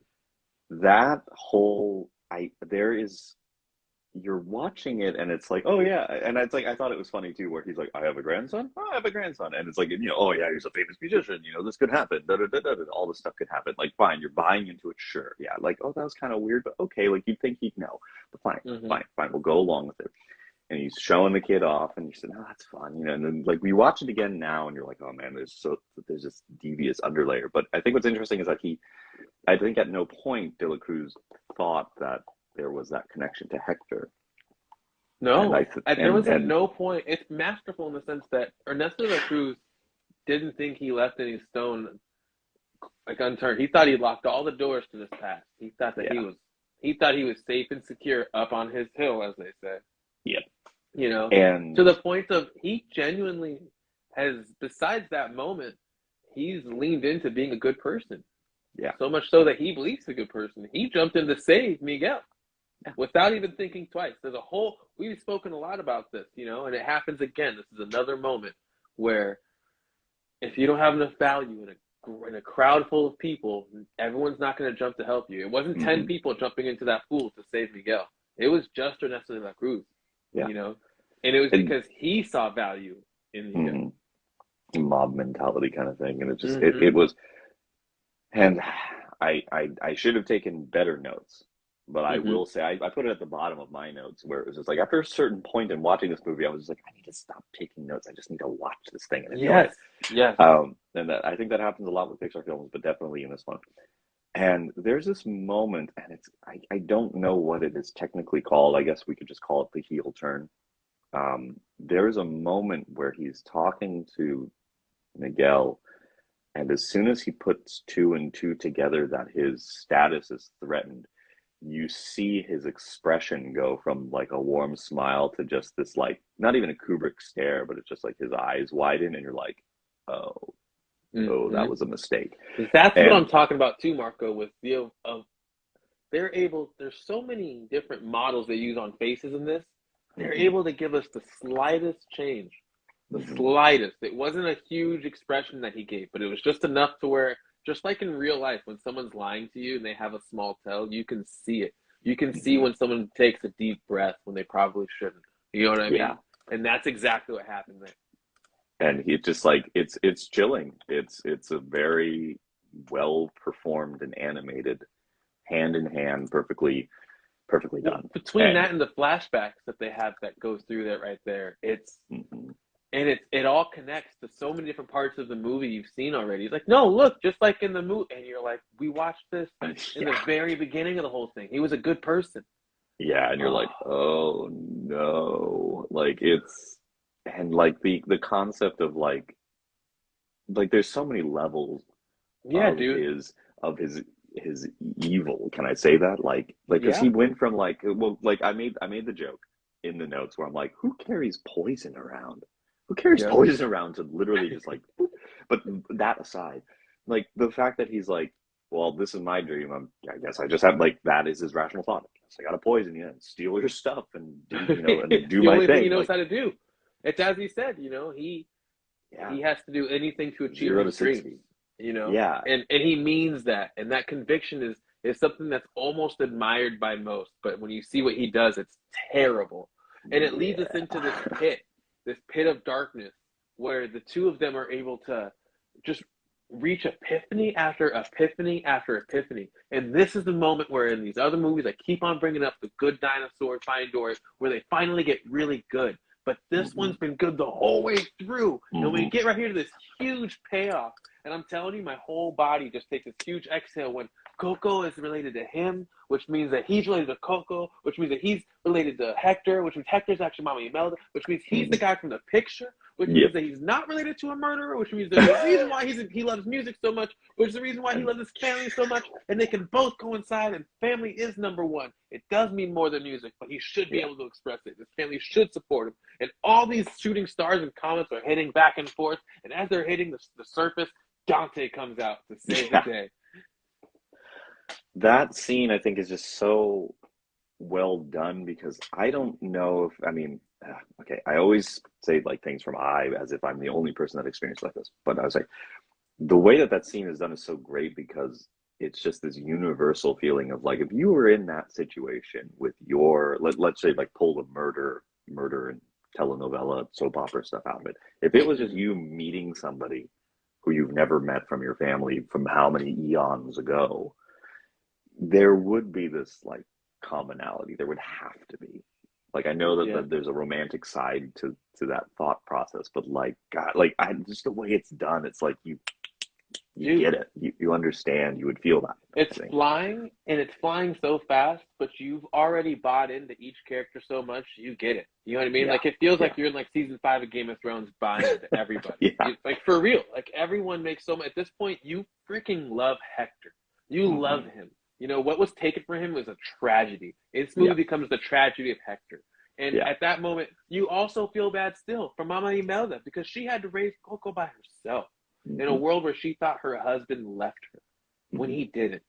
There's yeah, just so much that's happening here, and I love how like after this, the family comes together to galvanize, and I really hmm felt like it was like Voltron coming together because all of a sudden they're all superheroes. It was great. hmm The that scene, how that all comes together, how that's all running along and stuff, and I mean, don't mess with family, but also too, I No, think it's interesting that like security's like sneaking around. They don't know what's going on. They just know that there's a group of people sneaking into yep. the show. They're Well, doing their because job. even security wouldn't kill anybody. Right, Ernesto right. Cruz is different. That's the levels to the evil that we're talking about. Even hmm his henchmen wouldn't do the things that he does. And the Right. family comes together and uses all these different tactics, whether it's, my twin arms kung fu down to hmm like Mami Melda sings La Llorona, which is the Song of the Widow, which is like this crazy performance. And it's so gorgeous. And it's this hmm moment where you realize that the love that they both carried Hector and Imelda was so true. And Yeah. it's like she becomes La Llorona. But at the same time, it doesn't matter because her love is right. He's the one playing the song. It's such a beautiful sentiment. And the way that whole performance ends with the strength and vigor that Ernesto de la Cruz brings to it, and it gives you that same, which is beautiful, and it's exactly what they want. That roller coaster where all of a sudden Ernesto de la Cruz is in the driver's seat again, and he gets us backstage, and we're thinking, dude, how are we gonna fix this? This is Toy Story 4 level of like catastrophe happening. Toy Story 3, I'm sorry. Yeah. If we think that there's no way out, I'm in a corner, and the mad real world, dude. Click that record button. Yeah. You got to, as much as certain characters get the spotlight, you got to give it to, I forget their names. It's a Tia. It's the two Tias. Yeah. That they turn the camera. Should we do it? One of the other does the switching, and it's a good scene, and it's a great scene. I feel like I have that with my family. I'm sure you do too, where there's just like this level of communication you can have without even saying anything.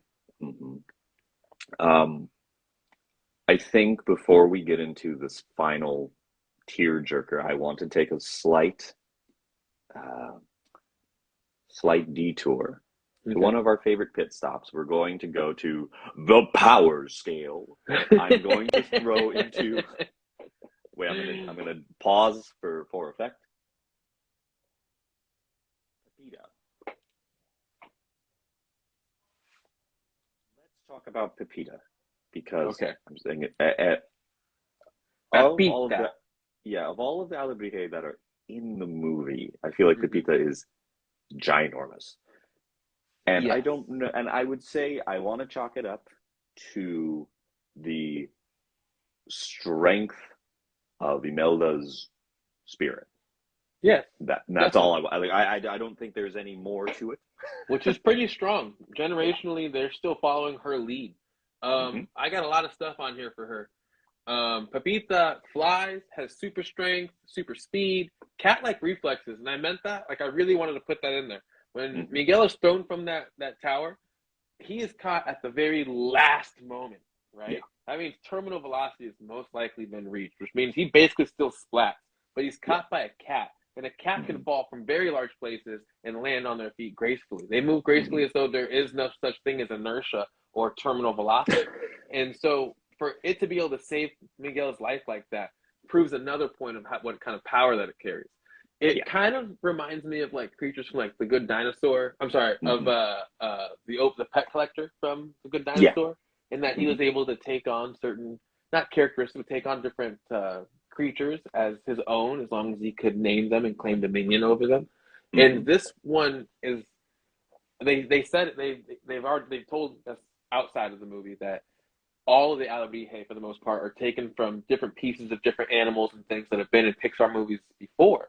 And so that said, this guy was taken from creatures from The Good Dinosaur, Monsters University, and Inside Out. All movies that carry a certain level of magic and monster, which means that this character is incredibly powerful. When we want to put him up against other people, I think it takes out Butch pretty easily. And the reason I say that is because even though Butch has a whole teleportation thing, I think the cat-like reflexes trumps that. I think they have similar levels of strength and most likely speed, but then Pepita flies, and I think has two different levels of hurting you in the sense that she has paws and talons. Like you are in for a terrible day. A world of hurt. And then if you kill Pepita in the real world, she just comes right back, bam, because she is a spirit creature where she doesn't really abide by the same rules as us. I'm just saying that sounds nuts to deal with. Yeah, there's no guarantee of like what Pepita's limits are, considering that she is not of this world, of this plane of existence. Buzz could possibly take down Pepita. The way this happens is Buzz has some sort of exterior piece of weaponry. Nothing on Buzz takes out Pepita in a 1v1 fair fight. So I move on. Eva. Can Eva take out Pepita? This one, I would say we're getting closer to where it's pretty evenly matched in the sense that arm cannon should be able to take out a character of Pepita's level. And even if it came back, Eve has the kind of capacity to where it would just be a continual beatdown for eons, essentially. Syndrome, once again, like his little gauntlets to just freeze you, that would take out Pepita. So in my estimation, this for me puts Pepita in between Eva and Buzz, still leaving Syndrome, Remy, Jack Jack, Wally, Mr. Incredible, Mater, and of course, number one position, the Woodcarver. Mm-hmm. I think if we were to get external weaponry on Pepita, that would be game over for a couple of the others. That's what I'm saying.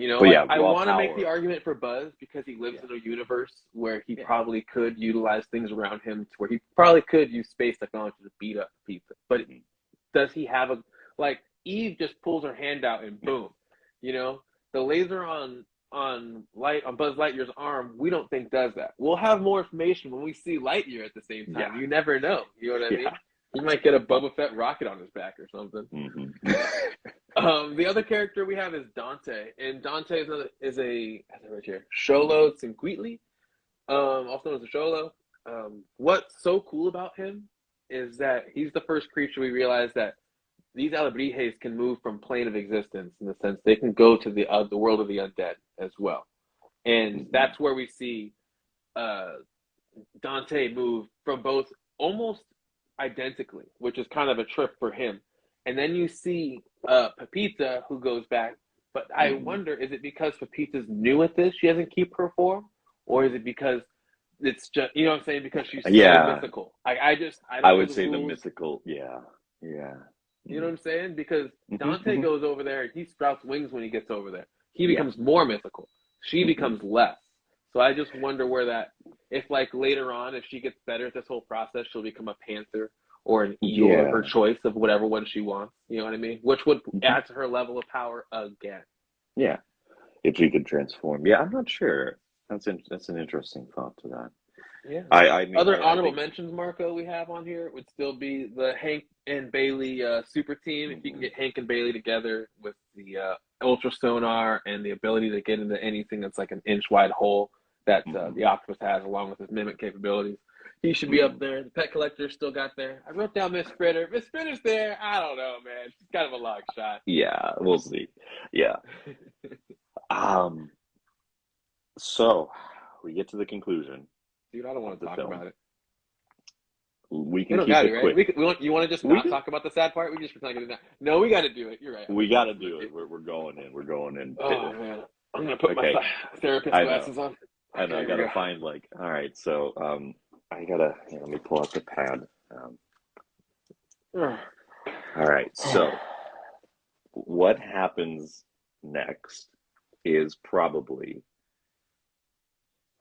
It's just filmmaking at its finest, and it's the right things coming together in a way that you are able to. Its believability. It's the end of Return of the Jedi, Marco. Luke Skywalker should be happy, but his dad's dead. Right? And in this one, we've defeated the Empire. The rest of the cruise is done, but at what cost? Yeah, we don't have the picture. Mm-hmm. Miguel is walking across the Marigold Bridge now. He's now sent back. Mm-hmm. He's sitting and running to his family's ofrenda. He's running to his grandmother, Coco, because she is the last person who remembers her father, Hector. Nobody even knows Hector's name. That's how banished he is from the family. Nobody has any idea what he looks like because he just left. And Imelda erased him because she didn't want to remember him. She wanted to forget him, as she said. And that power that carries with that, because we've now seen someone who's been forgotten, is a level of finality that is a lot for the scope of a child to really take in, I feel like. And it's something that's kind of, I think, wonderfully put to where it's under the surface enough to where as a child gets older and older, this movie will peel back and become more and more intricate to them. But the part that no matter who you are is when he starts singing Remember Me, when everything else just doesn't work and nothing is going to go right, and he sings Remember Me to his great-grandmother Coco, we get this shot. And the shot is of, as Bill Withers says, Grandma's hands. Yeah, that shot. I didn't remember that shot, but for some reason this time it really hit me. I think what's interesting too, before everything we get into the full depth of this, is I think it's interesting seeing how Miguel's motivation changes. He doesn't really care about the music. He's figuring out how to get to save Hector. He wants to help his family. Yeah, and that's that turn, and the shot of Coco turning to the cabinet and opening that drawer, the way her hands are kind of trembling with age, and just it's a little punch of reality into it, and just all the We momentum talk about realism a lot with this with Pixar movies, and the way they're able to carry. My great grandmother, bless her heart, she died at 101 years old. She had the worst arthritis I've ever seen. And her knuckles were so knobby and stacked on top of each other, but all she wanted to do was hold my hand. And so when I see this movie, all I see is her hand. And they knew what they were doing because it's not fair, you know? Yeah. Everybody misses somebody. We all do. There's no way you don't. There's no way you got out of this whole thing without having to deal with grief at this point. If you're an adult, you've done it and lost. And I longing for people who aren't there. And seeing how you talked about earlier the scope of thinking about how like your family's been forgotten over the years and generationally, and it makes you just stop and really just want to just hold the people close you got around, because this whole moment is really just to give Hector a chance to see his daughter, dude. Yeah. It's masterful, just the way that it's done, and universally you're able to like feel in that moment. I just think what hit me with the hands in that scene was, it was just like, I remember like when my grandmother passed, like, you know, I have this memory of like how she looked and everything, of how she existed, and then it wasn't until like years later that I looked at photos like just before she passed, where we're like, you don't think of people in the latter years as much. You don't, like, it really, there's an idealism even when you're in the moment of that, and you're not, you're like, when you look back now and you're like, oh yeah, she didn't look too well, like, you know, a couple days before. And when she reaches for that drawer, Marco, I don't even know. That's what's such a beauty about this whole thing, because I am just melted. I think what I write here. Yeah, you wrote, you're melted. You completely melted. I wrote, what did I write on mine? I put my notes down. I literally the music dances a melancholy tune in my heart. I am completely melted. When there's a marriage of music and color in this, but this is the music and emotion now. And this child, oh my God, dude. Anthony Gonzalez is another level of talent, dude. Because I've never had a 12-year-old, 13-year-old kid move me the way that he just did. I've never missed my grandma more in my life, my other grandma, all of them. Like, it's just, they all come rushing back to you in that moment. And you know, I wanted to live there. I wanted to just be in that moment. And that is such a feat for a 3D animation house to be able to do to an adult. Like, what the holy crud, man. I was not prepared. I did not think that my 1850 was going to get me this many tears. I put on my notes, I put no more notes, two engrossed in film and would be riding through tears. Like, it just, after a certain point, you just want to throw everything down and just go like, all right, I'm just going to be in this moment. So, I wrote down as well that it kind of feels like the Latin American When She Loved Me. Like, it just has this, because in Toy Story 2, that moment is magical, you know, and it's the first time that you've been able to really emote alongside a 3D animation movie. I don't think that any other movie has made anybody feel the way they felt when they saw Toy Story 2 and they saw that to that point. There was no other thing in the medium to do such a thing. I didn't feel like it was it pioneered that. And this, just like the movie Up before it, just raises the bar. So we get that payoff, and it's wonderful, because, like, you don't want to live there after that, you know? You don't. And then you see Coco's happy with her father, Hector. Everything's actually working out. And even though Coco's died, I really feel like it was a wonderful kind of just bridge for children to see that death isn't always terrible. Yeah. Sometimes it's exactly what's supposed to happen. In the sense, Coco got to see her father again. Yeah. It is any film, any piece of artwork or work that changes the way that you experience the world, whether it adjusts your perspective or perhaps opens your mind to like the possibility of something like that. Mm-hmm. I think has done its job. I think it's I agree. and it's like even the worst films have little like concepts that you carry with them. So like I think that ultimately is art, is a function of art where you're like, it changes your perspective, it makes you think differently, it stays with you, it makes you feel something, it makes you look at the world differently. I'm reminded of Jimmy Valvano. He's a very famous basketball coach, college coach, and he died of cancer in the late 90s, early 90s, I want to say. And he has a really famous speech where he says that, to me, there are 3 things everyone should do every day. Number 1 is laugh. Number 2 is think. Spend time in thought. And number 3 is you should have the emotions. Move you to tears. And this movie does all those things. Within 2.5 hours, you've had what I would imagine one of the best days of your life. Yeah, it's something, and it's what is there to say that hasn't been said already? I'll tell you what there is to say. I'm very happy that the next movie is The Incredibles 2. Because let me tell you, I couldn't deal with a Coco 2 after Coco 1 right away, man. Yeah. There's no way. My heart isn't ready. Yeah. I think this is, I think we're set. I think our time, we have about 5 minutes left. Yeah, So, well, if anyone has anything in the comments you want to throw in there for a question, knock it out in the next 30 or so seconds. Otherwise, I'm going to tell you, I'm out of here. I got things to do, people to see, places to go. Not really. I got nothing going on the rest of the night. I'm just going to be hanging out. I had a feeling bread, we were going... Drinking wine and getting all fat and sassy. I had a feeling we were going to hit that time limit, but I didn't realize we were going to cut it this close. So, well, you know, your boy Sean hit the auctioneer speed a couple times in there to make sure we got through our points. Yeah, I think both of us did that. Next movie is Incredibles 2, I believe. Like it is. Yeah.